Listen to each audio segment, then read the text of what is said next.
राजगुरुनगर हल्ला, मुलाचा उपचारादरम्यान मृत्यू झालाय। शिक्षक शिकवत असताना मुलाचा गळा चिरला।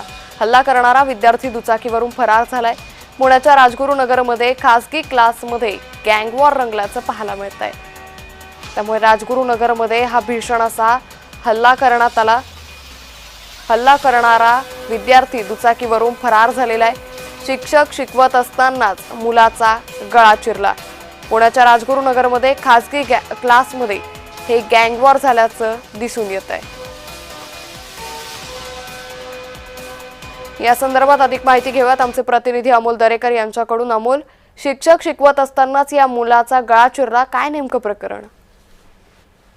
अंकिता, आपण पाहतोय की राजगुरुनगर येथे खासगी शिकवणीच्या क्लासला दोन लहान मुलांमध्ये गँगवॉर झाल्याची घटना समोर आलेली आहे। आणि या घटनेमध्ये खरं तर या दोन मुलांमध्ये कुठेतरी पूर्वीचा वाद उफाळून आला आणि यातूनच या मुलाने खरं तर क्लास सुरू असताना मुलाला चाकूने हल्ला केलेला आहे आणि त्यामध्ये तो रक्ताच्या थारोळ्यात पडलेला आहे। आणि त्यानंतर शिक्षकांनी खरं तर ही घटना समजल्यानंतर त्याला बाहेर घेऊन आले, त्यावेळेस रक्तांचा सडा पडलेला पाहायला मिळत आहे।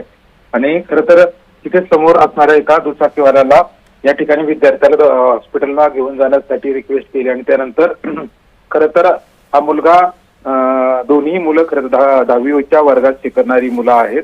त्या ठिकाणी खासगी रुग्णालयात नेल्यानंतर त्याला त्या ठिकाणी दाखल केलं नाही, पण त्यानंतर त्याला सरकारी रुग्णालयामध्ये हलवण्यात आलं आणि उपचार दरम्यान त्या मुलाची प्राणज्योत मालवलेली आहे। अंकिता, धन्यवाद अमोल, आपण दिलेल्या सविस्तर माहितीसाठी।